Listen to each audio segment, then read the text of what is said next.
If you've ever had this feeling that something was terribly wrong with the world that we live in, but you couldn't figure out just what it was, then you've come to the right place.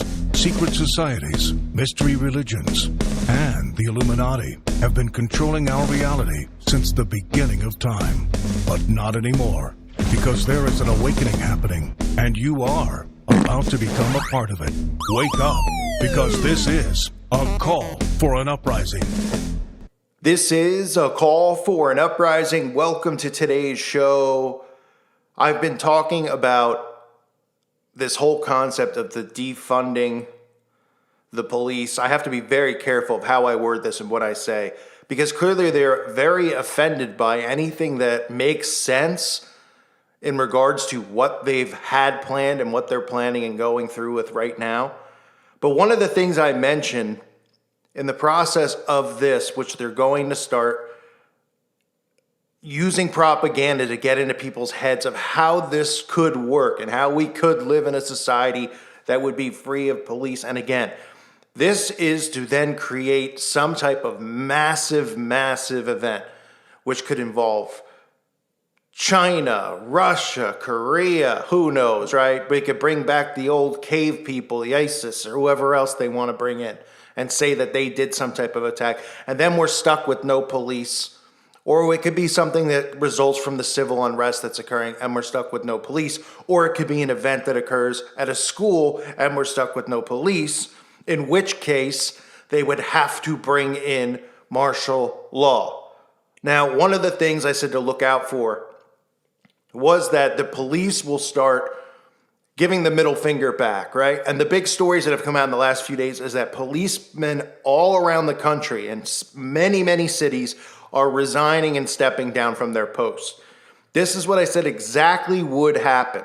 Because in the event that something does happen and then they go, well, look, you guys are the ones who wanted to get rid of them. Now we don't have them. Well, now we need them. We need to bring them in for this. And they're going to go, we're done. We've left. We don't want any part of it. We were disrespected by our country, disrespected by our people. And that leaves one resolution for them, which is the one they've wanted from the get-go: problem, reaction, solution, and that is martial law. CNN has put up a hilarious article, but this is stuff you're going to see from many media outlets of what the U.S. will look like. The title is "What the U.S. Would Look Like Without Cops, as Imagined in 3 Scenarios." That's the name of this article. Of course, the people they interview about the scenarios, first they start off by saying that they say supporters in all 3 camps support shifting traditional criminal justice away from punishment and imprisonment to one of reform and rehabilitation. Okay. The first person, of course, Patrisse Cullors, who's the co-founder of the BLM movement. I had no idea that I thought it was just George Soros who was the founder and co-founder. But Patrisse Cullors, her last name's Cullors, I'm sure, this stuff's always right in our faces. Philip McHarris, a doctoral candidate in sociology at Yale. Of course, why not bring in Yale? He's probably a bonesman. And this other guy, Alex Vitale. The first thing they talk about is a routine traffic stop and what a routine traffic stop would look like, right? And of course, we know this involves technology, amongst other things. But they say most Americans' contact with police comes at traffic stops. But as recent data proves, routine traffic stops can turn antagonistic for African-American drivers. Police pull over black drivers 20% more than white drivers, according to the Standard Office of Policing Project. And I'm sure, of course, look, all the data they ever give is bogus anyway, right? And of course, they're saying, well, a white guy's just sitting in his police car waiting to see a black person drive by and pull him over. He's not speeding or anything, right? Come on. This stuff is just so laughable. But anyway, they said that data shows that black and Hispanic drivers are searched twice as often as white drivers. On average, searches of black and Hispanic drivers were often based on less evidence. And a 2018 Bureau of Justice Statistics report, which cited data from 2015, found that when police initiated contact, they were more likely to threaten or use physical force against black and Hispanics than whites. They then go on to talk about the use of technology in these situations where people would pretty much just be automatically ticketed, kind of like when you drive through an Easy Pass or you drive through a red light accidentally. Maybe it's yellow and you go through and it just turns red and you somehow get a ticket in the mail. That's the type of approach that they're talking about taking, is using technology in that type of situation. The second is any type of domestic violence calls.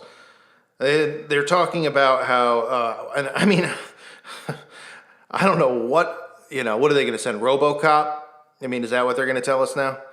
I mean, they're going on to just talk about the percentage. About 1.3 million domestic violence incidents have happened in the last 10 years. 56% of those incidents reported to police. The offender was only arrested or charged 39% of the time. The offender was arrested or charges were filed during the initial police response in just 23% of these reported incidences. Many domestic violence victims feel uncomfortable contacting the cops for help. So what are they trying to say? They won't affect it because people who are victims of domestic violence don't call the police anyway? I mean, come on. About 80% of participants who had previously called police were somewhat or extremely afraid to call in the future. 70% were afraid that calling them would make things worse. And I mean, look, this is propaganda of them saying, hey, you know what? People aren't even going to call anyway. Right? And they're just easing people with these types of articles. They're easing them to not worry about what a world without the cops would look like, so that people want this. Thus, when they create the next problem, there will be no answer except martial law. And then nobody will be able to go, martial law, we don't want martial law. We don't want, they'll just have to go with it. Because they'll say, well, what are we going to do?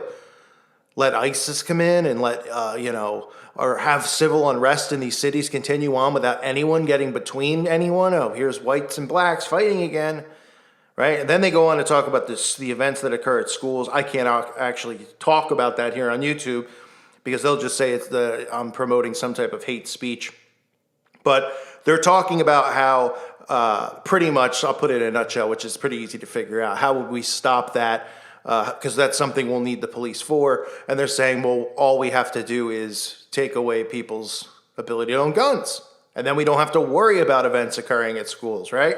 Makes perfect sense. So that's the last thing that they go over, talking about how if we can get guns out of people's hands, we can prevent gun violence. Thus, we won't need the police to ever get involved because there won't be anything happening at any of these schools. Boy, I mean, that was pretty easy to figure out, right? And this is what you're going to hear. You're going to hear more of this stuff. They're going to actually convince people that we can live in a utopian society. When in reality, we probably could live in a utopian society if we didn't have these people above us controlling the Federal Reserve, the Soroses, the people who control the resources, the media. If we didn't have any of that stuff, because people naturally aren't, sure, there's people, there's alpha male syndrome. I mean, it's people who, want power and want control and stuff. So, I mean, I don't know. Maybe people could never really live in a utopian society. The only time they've actually attempted to test that wink was with Jonestown, which was completely set up by the CIA, which again is a video you can find on my website at callforunuprising.com, where I mean, they don't want you talking about Jones's connection to the CIA or any of that stuff, even though I know it's so long ago, most people don't care about it. But it's actually a really important video and a really important topic, because it shows you how the government's been testing these things on people and seeing how they react even in a situation like that with one dictator, and how can they, drug the food and make people, pretty much what they did was enslave the people who ended up living there. They were working for 14 hours for free just so that they could have a house, but they don't have bills and things like that. I mean, it's insane stuff what the CIA has done to people as test dummies. But anyway, I don't want to get off topic here. In regards to this, you're going to continue to hear about how these policemen are going to be stepping down because of the attacks on them, the lack of respect that they're receiving. They feel threatened. They feel unimportant. They don't want to be involved with this brutality. They're getting harassed now, right? And I said that from the get-go. That was one thing to look out for, because in the event now, when they create their next problem, no one's going to be there when you actually might need someone to be there, right? And look, I'm not pro police. I'm not pro any of this stuff, because I know the police are completely controlled. They're all Masons anyway. They're all part of the same brotherhood. They're the ones doing this deliberately. They're stepping down because they're told to step down, right? They're taking orders. They know what the ultimate plan is. They're doing what, they're not, do you think they're not getting paid? They're just quitting and they're going to go work at McDonald's? No, they know exactly what they're doing. They're taken care of. because there's a bigger agenda here. And that's what Masons are always taught, the greater good of the brotherhood, right? Making good men better and all these stupid catchphrases they have. They actually believe that their plan, well, it's not really their plan, but the plans that, the Luciferian doctrine that they really believe in about, this one world government is actually the right plan and the right thing for a better society. So, look, CNN and all these other outlets are going to continue to come out and do stuff like this. Give us ideas, because they have to start working it into people's heads. What a world would be like without them. What a world would be like without them. And telling you it would be a better world, right? And giving you solutions to small questions like that. Well, with domestic violence, it doesn't get reported anyway. Oh, with these school events, well, if we just remove guns, then we don't have to worry about it. Oh, with traffic tickets, we could just have it automatically go through, a camera system. We'll just put more cameras up. That's what we need, right? More CCTV cameras. And pretty much this ends up leading to more cameras anyway, all around, even in people's homes where they can activate and they say, look, in case there's a domestic violence issue, in case this or that. More and more rights being stripped, but this is the ultimate plan. It's martial law. It's been martial law. It's what this is about. The civil unrest that they're creating amongst the citizens, right? Order out of chaos, and they're going to bring in the order. The question is, what is the next thing that they have planned? Right? Because we still hear that there's riots and all this other stuff going on, but this movement continues to gain traction. This is the big thing that they keep talking about: the defund. You're hearing it everywhere. You're hearing celebrities promoting it, athletes supporting it, and promoting it, right? And that is to condition and be the influencers over the zombies out there so that they actually want it and ask for it as well, not realizing the greater plan that they have in place. And these people who are calling for it are just influencers who are doing what they're told to do. Don't forget that. I thank you for listening again to today's show. A reminder, check out my website at callforanuprising.com. It's $2.99 a month. Please check it out if you haven't already. And a special thank you to the patrons out there. It's because of you it keeps my YouTube channel going. So thank you so much for the support. Keep your eye on what's going on, because every day it's getting stranger out there. I thank you again. God bless all of you and your families.